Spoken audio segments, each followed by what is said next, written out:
Hey guys, how's it going? Hope you're doing well. My name is Crown, and today I'm going to read you some very interesting stories that I hope that you're gonna love. And now, without further ado, let's go!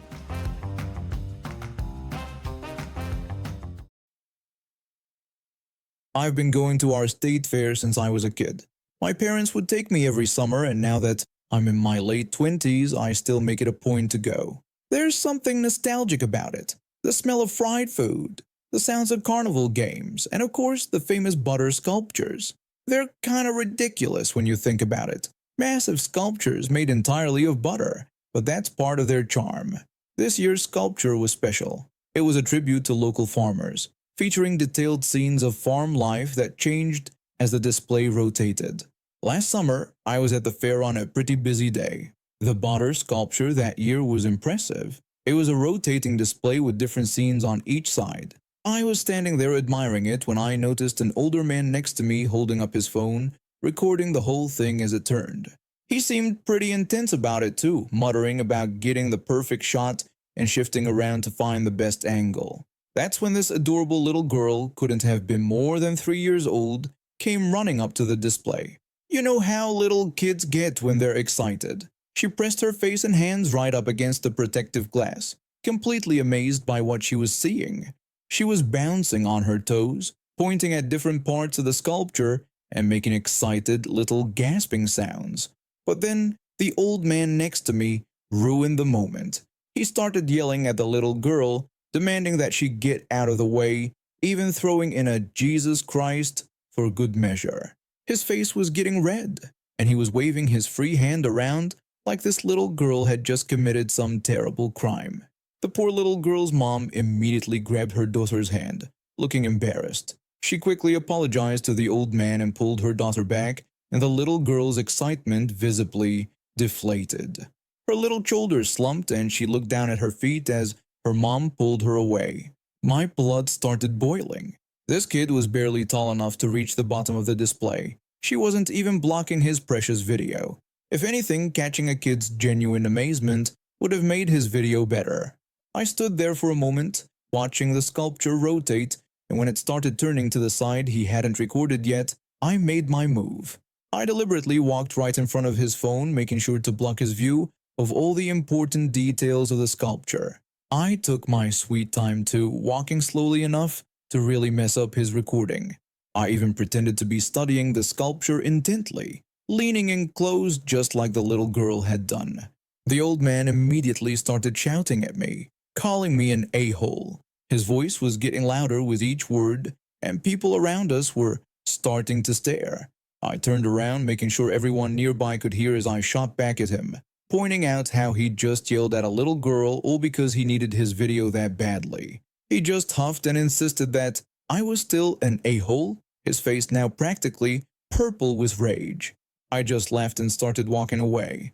The crowd around us was giving him disapproving looks, and a few people were whispering and shaking their heads at his behavior. Before I left, I caught the mom's eye. She had this huge smile on her face, and when our eyes met, she gave me a grateful nod and silently mouthed a thank you. Her daughter was looking up now too, a small smile returning to her face as she watched the old man's meltdown. I've had a lot of good moments at the state fair over the years, but watching that entitled old man throw his little tantrum while the mom silently cheered me on, that might just be my favorite fair memory yet. I've been living in this neighborhood for over 15 years now. My wife and I bought our dream house here when we were expecting our first child. Back then, the homeowners association was reasonable. They mainly focused on keeping the neighborhood clean and maintaining property values. But everything changed when the new board took over 3 years ago. I'm a construction contractor, and fishing has always been my way to decompress after a long week at work. Every Saturday morning, I take my boat out to the public lake near our community with my 2 kids. It's something my father used to do with me, and now I get to share that tradition with my own children. That was until last month when the new Homeowners Association board decided they somehow owned all the fish in the public lake. They started demanding that residents pay a $500 annual fishing license fee to use the lake. Complete nonsense, of course. It's a public lake that's been here longer than the neighborhood itself. One Saturday morning, I decided enough was enough. I loaded up my boat as usual with my 12-year-old son and 9-year-old daughter, excited for our weekly fishing trip. My wife came along too, as she sometimes does when the weather's nice. When we approached the lake, a group of board members was waiting at the dock. Leading them was Karen, the most entitled board member you could imagine. She had this smug look on her face that made my blood boil. Karen immediately ordered us to stop, declaring that we needed a license to fish in what she called their lake. I responded by pointing out the obvious, that this was a public lake and the homeowners association had no ownership over it or the fish in it. Karen then tried to assert her authority by stating that, as a board member, we needed their approval to fish there, and we either had to pay the fee or leave. I challenged her to show any documentation that gave them authority over this public lake. She could only respond with vague statements about how the board had made their decision. I pointed out that the board had no right to make decisions about public property. I started loading my boat into the water anyway. My kids were watching nervously from a few feet away, while my wife attempted to mediate the situation by suggesting we discuss things reasonably. Karen responded with a threat, warning me that there would be consequences if I put the boat in the water. I ignored her threats and continued launching the boat. That's when things went completely crazy. Karen pulled out a taser from her purse and actually shot me with it. I fell to the ground, my whole body convulsing. My kids started crying and my wife immediately called 911, urgently requesting help and explaining that a woman had just tased her husband at the lake on Pine Grove Road. Even then, Karen continued shouting, trying to justify her actions by claiming I was trespassing and that she had the right to defend their property. Other neighbors started coming out of their houses, drawn by the commotion. Several of them recorded everything on their phones. Within minutes, police cars arrived, and Karen tried to play victim. When the police showed up, Karen attempted to accuse me of trying to steal their fish. The officer quickly cut her off, informing her that she had just assaulted someone with a weapon at a public lake and ordered her to put her hands behind her back. They arrested Karen on the spot. When they were leading her away, she continued ranting about how the lake belonged to the Homeowners Association. I pressed charges and filed a civil lawsuit against both Karen personally and the entire board.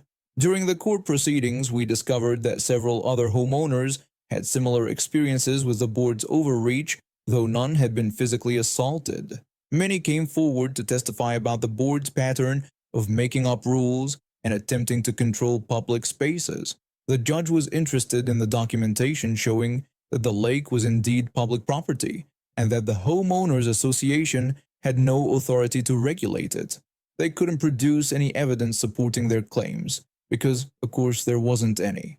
Karen was convicted of assault and had to pay significant damages. The judge also ruled that the board had acted outside its authority and ordered them to cease all attempts to regulate the public lake. The resulting scandal led to most of the board members being forced to resign. Many of them ended up selling their houses and moving away, including Karen. We elected new board members who actually understand what a homeowners association is supposed to do, and things have finally gone back to normal. Now, when I take my kids fishing, we can actually enjoy ourselves without worrying about power-tripping board members. I work at a high-end resort as a concierge, which means I get to see all kinds of people come and go. After 5 years in this position, I've developed a pretty good sense for family dynamics just by watching how people interact. Sometimes, though, what I witness makes my blood boil. It was a busy summer evening and I had just finished my shift. I was heading to one of our dining areas on our golf cart shuttle service. That's when I noticed them. A young woman, probably around 18 or 19, wearing this gorgeous floral sundress, sitting next to who I assumed was her mother. They were seated in front of me, and even though the mother was trying to keep her voice down, I could hear everything. The mother was criticizing her daughter's dress choice for dinner, saying it was inappropriate and that she should have changed. When the daughter reminded her mother that she was the one who bought the dress, her mother dismissed it, saying she hadn't realized how short it would be and that her daughter needed to grow into it more. She went on to say her daughter was too small and that the dress wasn't flattering at all. I watched as the daughter shifted uncomfortably in her seat, tugging at the hem of her dress. She seemed to shrink into herself as her mother continued her criticism. The mother went on about how the dress hung on her daughter and insisted she should have worn something else, warning that people would stare. When the daughter tried to plead with her mother to stop, the mother justified her behavior by claiming she was just trying to help and that she was right. She even had the audacity to bring up past outfits her daughter had worn, using them as examples of her poor fashion choices. I gripped my purse tighter, feeling my knuckles turn white. The girl looked absolutely lovely in that dress, and here was her own mother tearing her down piece by piece. The dress was a beautiful pale yellow with small white flowers scattered across it, and it fit her perfectly. I wanted so badly to say something, to tell this young woman how beautiful she looked, but before I could gather my courage, they got off at their stop. I sat there disappointed in myself for not speaking up. As I made my way to the restaurant and got my food, I couldn't shake the incident from my mind. That's when fate decided to give me a second chance. I spotted them walking past my table. The daughter was still tugging at her dress self-consciously, while her mother walked ahead with her nose in the air. I knew this was my moment. I called out to them to get their attention, and when they turned around, I stood up from my table. I gushed about how stunning the dress looked on her, complimenting everything from the cut to the pattern. I told her she looked like she had stepped right out of a fashion magazine. The daughter's face lit up with the most genuine smile I'd seen all day, and she thanked me warmly. Making sure to maintain eye contact with the mother, I continued my praise. I spoke about how refreshing it was to see young women wearing what makes them feel confident and beautiful. I added that some people might try to dim that light, but she shouldn't let them, and emphasized how she was absolutely glowing in that dress. I even mentioned how the color complemented her complexion perfectly, something a good mother should have noticed. The mother tried to speak but couldn't find any words. Several other diners had turned to look at us, nodding in agreement with my compliments. I gave them both my brightest smile and walked away, making sure to hold the mother's gaze until she was the one who looked away first. As I left, I could hear the daughter's voice, now filled with confidence, reminding her mother that she had told her it was a nice dress. A few nearby guests even chimed in with their own compliments, making the mother look even more uncomfortable. Sometimes all it takes is one voice to counter the negative ones. I may have overstepped some boundaries, but watching that young woman stand a little taller made it completely worth it. The mother's embarrassed expression was just a bonus. Later that evening, I saw them again at the resort's ice cream parlor. The daughter was now walking confidently, no longer tugging at her dress, and the mother was unusually quiet. The daughter had ordered herself a large sundae, something I suspect she wouldn't have done earlier under her mother's critical gaze. Throughout the rest of my shift, I noticed the mother's attitude had completely changed.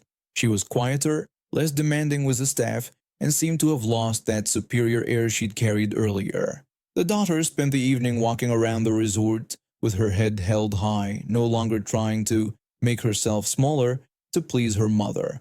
It was amazing how a few kind words could shift the dynamic between them so dramatically. Civilian life felt strange after spending 4 years as a combat medic in the military. I was used to high-pressure situations and protecting people. That's how I ended up working security at a popular nightclub in downtown Chicago back in 1984. Being a woman in this role wasn't common, but my military background and ability to defuse situations without excessive force made me valuable to the club.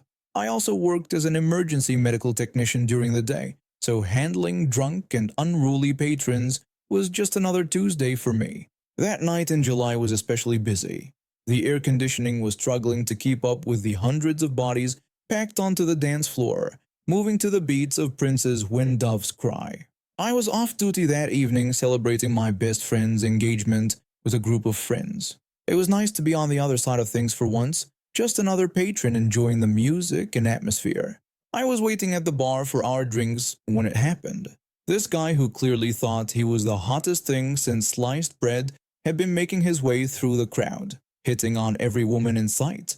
I'd noticed him earlier from my spot at the bar. Fancy clothes, expensive watch, and that swagger that screamed, "Daddy's money." He sidled up next to me, reeking of expensive cologne and entitlement. Without any warning or introduction, he reached out and grabbed my chest with both hands, loudly announcing that he liked the merchandise. The entire bar area went quiet. Several people turned to stare, and I could see one of my bouncer colleagues starting to move in our direction. But I had this handled. With lightning-quick reflexes, thank you, military training, I reached down and cupped his family jewels in one hand, squeezing just enough to make my point clear. I loudly proclaimed that I didn't like what I felt, mimicking his earlier tone. His face went through about 5 different shades of red in 3 seconds flat. The people around us burst out laughing. A couple of women nearby started cheering. He started sputtering, trying to tell me that I couldn't do that to him. I cut him off by pointing out the irony of his statement, asking if he meant touching someone without permission, because I was about to say the same thing to him. He tried to maintain his cool, but I could see the panic in his eyes. He looked around, probably hoping to find someone supporting his side of things, but all he saw were amused and disgusted faces. My colleague, who had been approaching, finally reached us and asked if everything was okay. I casually responded that I was just teaching this gentleman about consent, emphasizing the word gentleman with obvious sarcasm. The guy couldn't get away fast enough. He practically ran toward the exit, pushing people out of his way. As he fled, someone in the crowd shouted after him, making a Forrest Gump reference that had everyone laughing even harder. The rest of the night turned into an unexpected celebration. Women kept coming up to high-five me or buy me drinks. One older lady even hugged me and confessed that I'd done what she'd wanted to do to handsy guys for 30 years. A week later, I was back on duty, and guess who tried to come into the club? The same guy didn't recognize me in my bouncer uniform until he handed me his ID. He mumbled some excuse about having another club to go to and practically sprinted away from the entrance. The incident became something of a legend at the club. Whenever some entitled jerk would get handsy with one of our patrons, another bouncer would suggest calling me over. Most times, just that was enough to make them behave. And now we have reached the end of today's stories. Thank you for watching, and see you next time.